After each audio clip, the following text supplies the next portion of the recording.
All right, guys. So today in our kooky timeline that we're living in, we have more celebrities that are coming out and essentially kind of pushing back against the woke left in regards to the indoctrination that is happening in this country. Now, last week or week before last, again, the times kind of run together for me, guys, because I talk about this stuff every day.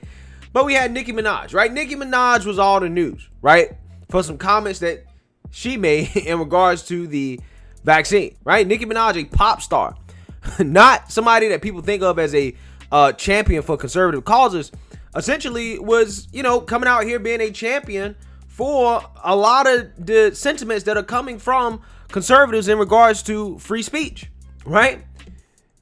And it was a weird thing to be witnessing. I mean, we have Nicki Minaj fans protesting at the CDC. And also, yesterday, we have another pop star that seems to be coming out with a message piggybacking off of Nicki Minaj, as Rihanna was photographed in a shirt that says, "Think while it's still legal." Now, I'm sure a lot of people are going to try to rip off that shirt design, make a whole lot of copies of that, and try to make some money. I wish I would have thought about it myself, right?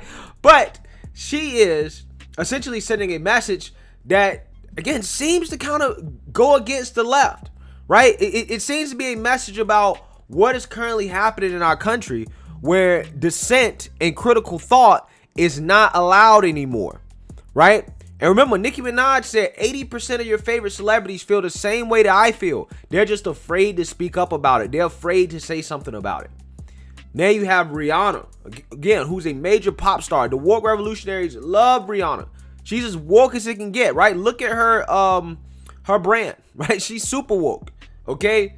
But even she, it seems like, is kind of sending them a message about how bad the left is getting. Now, when it comes to the political front, we have Bill Maher, who recently has been a voice of reason in regards to, again, the woke nonsense coming from the left. And remember, guys, last week, he did a segment about the national anthem. He said that the NFL playing two national anthems, the Star-Spangled Banner and Lift Every Voice and Sing, okay, one for, I guess, the regular national anthem and the other one, the black national anthem. He had a problem with it. He said that is segregation, okay? Now, I did a video on that. I 100% agree with Bill Maher. It is segregation. It's wrong. We shouldn't be doing this. We should only have one national anthem. I think this is common sense. However, the leftists don't see it that way. They want segregation, right? They are the new Jim Crow segregationists. They just are, right? Progressive actually means regressive in 2021, right? And the progressives came out and criticized Bill Maher, as Whoopi Goldberg went on a View to clap back at Bill Maher and basically argue that we do need two national anthems because people need to be re-educated. On Friday night's Real Time with Bill Maher, he claimed that the division in America is coming from a misguided attempt at inclusion that's having the opposite effect. And he went on to quote a professor who claimed that colleges have become social justice factories instead of an open forum for discussion. I'm just going to throw my 2 cents in. I think because we have gone backwards a good 10, 15 years, we're having to re-educate people. Mm-hmm. We're having to re-educate people about how women want to be talked about, how black people want to be talked about, how Hispanic people want to be talked about. And yeah, it's a little bit tough. Native Americans, the Asian folks. I mean, these are all things that I thought we all worked together and got everybody to the point where here's what you can't say. And just so you know, Bill, Lift Every Voice has always been considered the black national anthem. Mm-hmm. It's always been that because the separation of the anthems has been so clear to us. Now, maybe other people don't feel like that, but I feel like, we have to re-educate and retell people. We don't think rape humor is funny.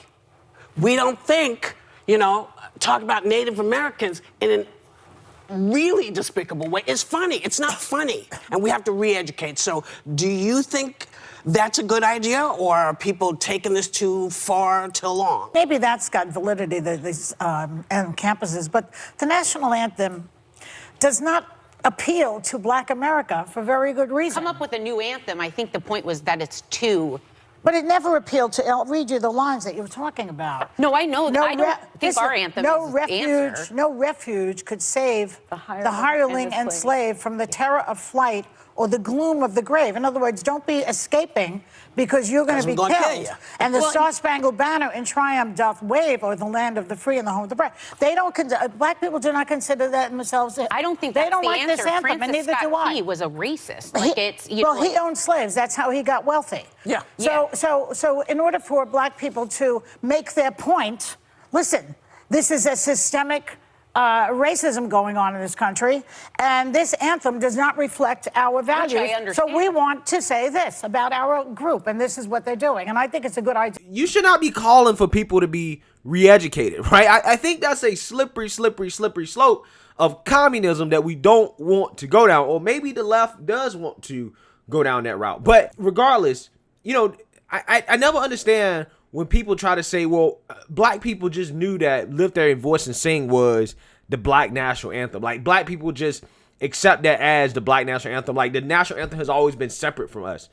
And again, as a black person, I never knew that, right? I had no clue that Lift Every Voice and Sing was considered the black national anthem, right? I didn't know it was considered the black national anthem until a white liberal told me that it was the black national anthem, okay? That's what's really going on here, right?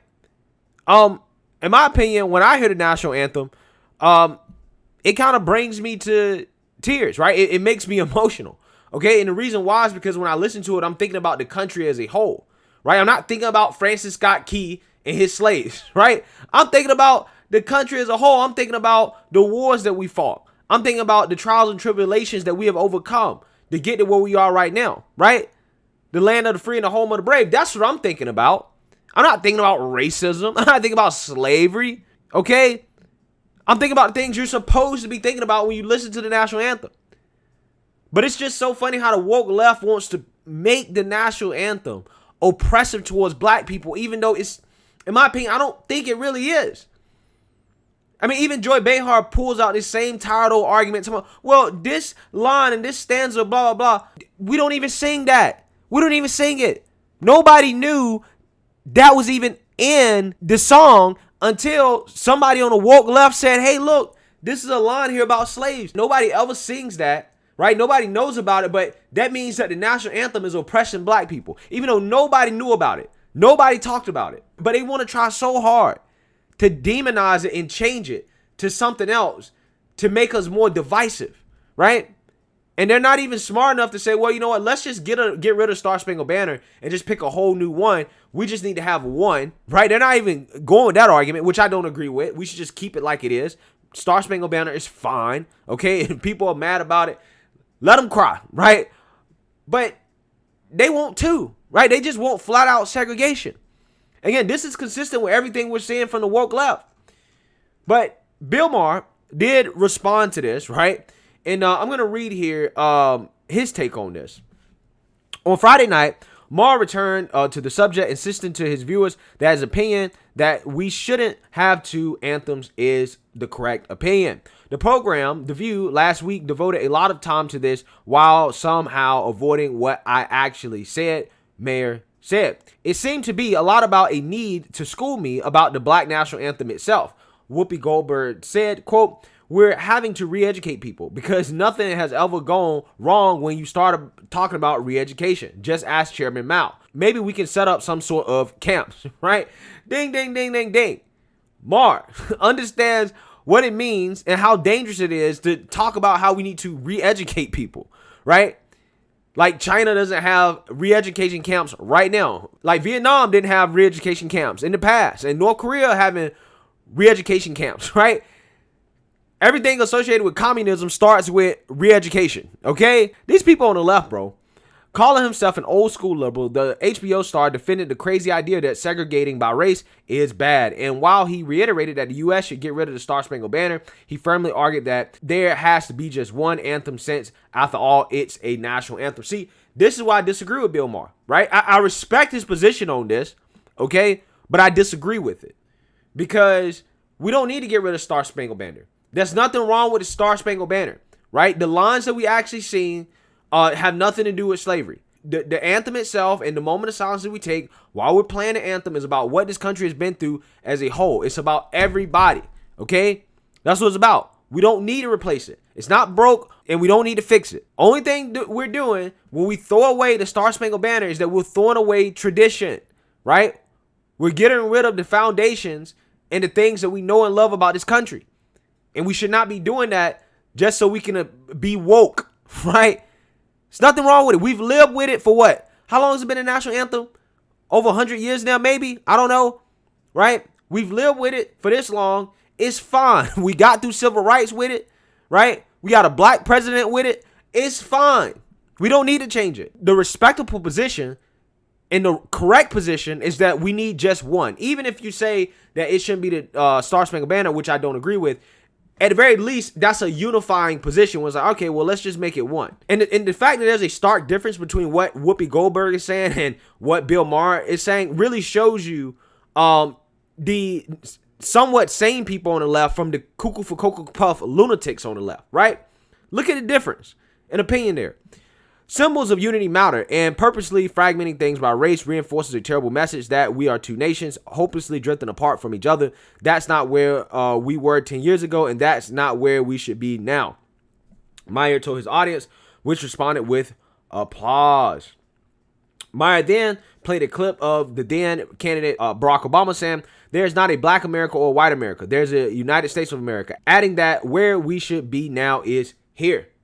Back when Obama was talking some sense before he actually got into office, right? Crazy how Obama ran on an actual good unifying message, and then as soon as he got into office, all of a sudden that just kind of went out the window.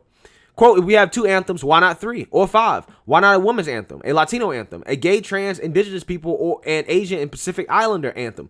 Because I'm not dealing with you. I'm not speaking for you. Is not a way you can run a country, and most people of all backgrounds understand that already and don't want to try to do it that way, Mahar said. Yeah, he got a point, right? If black people can have their own anthem, why not everybody else have their own anthem, right? Why not? Let's just play 5 or 10 national anthems before every game to make sure everybody gets recognized. Everybody gets the attention that they think they deserve. Quote, I'm not out of step believing in separate but equal. That's out of step by 67 years. That was 67 years ago in 1954 when the Supreme Court handed down the landmark Brown versus Board of Education ruling, which said separate but equal isn't what we do here. We decided we're going to try to make this work together. Facts. Mahar cited a survey of 173 colleges that found that 42% of them offered segregated residences and 72% offered segregated graduation ceremonies. Quote, well, congratulations, liberal parents. You just paid $100,000 for your kid to move to Biloxi, Mississippi in 1948. Mahar quipped, I mean, we're a nation that professes diversity as our strength, but now half the kids' dorm rooms are determined by racial purity. You see what I mean about becoming so woke? You come back out the racist side. Yep. Again, ain't it crazy that in this timeline, guys, the same position of equality, right? Integration has now become a conservative argument, right? That's the conservative argument. The conservative argument is equality and everybody be treated the same, right? And integration, right? Let's not segregate by race. Okay, but, you know, conservatives might want to segregate politically, but not necessarily by race, I believe, right? Ain't it crazy how that works? Kooky timeline. Because what's next? What follows? Separate dorms, anthems, ceremonies, cafes, gyms, separate gyms. That was redlining. They wouldn't let black people live in the town where I grew up. Then they do. The word for that is progress. It's where the term progressive comes from. Most Americans, nearly 80% of African Americans, want to live in racially diverse neighborhoods. The black silent majority seems to be behind the idea that you can't have a melting pot with 2 pots. Yes, America was born from the original sin of slavery, and redress for that is still in order, but not at the cost of destroying a country that most black people have now found a decent life in with a relatively higher standard of living and don't want to lose. And balkanizing our nation will certainly cause us to lose it. Dang, dang, dang, dang, dang. I agree. I think a majority of black people, the solid majority, are just like, you know what? We don't really want segregation, right? You know what? We really don't want to go back to Jim Crow, okay? We kind of like the standard of living that we have right now. We kind of like America. Now, the woke left, right, that speaks very loudly, they'll try to make you think differently. But again, you don't have black people swimming to Africa, right? Swimming back to Africa because America's so bad, okay? You don't have that for a reason, because America's a damn good country. It's a damn good country to live in, even for black people. And most black people will agree with you on that. That's why we're still here, right? We need to stop regarding this new woke segregation as if it's some sort of cultural advancement. It's not. Countries do disintegrate into madness when they indulge their separatist tendencies. Hutus slaughtering Tutsis in Rwanda, Catholics and Protestants in Ireland, Sunnis and Shiites in Iraq, Hindus and Muslims in Kashmir, everyone in Afghanistan, and that one Jew. We need to unite as one nation who come together and sing one anthem, always out of key, Maher added. Ding, ding, ding. Again, it's a shame that Bill Maher is the voice of reason for the left. But I just think this little spat between Whoopi Goldberg and Bill Maher reveals kind of how far left a lot of these people have got. Even mainstream celebrities like, Whoopi Goldberg, who are just out here calling for segregation. While you have some people, again, that have a reasonable position like Bill Maher fighting back against that. It seems that most of the people like Bill Maher, again, I'm not sure if they're the majority of liberals, but they're ultra silent, right? They're not really speaking up enough. And I wish more sane liberals would speak up against this woke nonsense that is happening in this country, especially on the front of the segregation that the progressive/regressive left is pushing. So let me know what you guys think. Make sure you like, comment, and subscribe. Most importantly, share a black conservative perspective. Peace.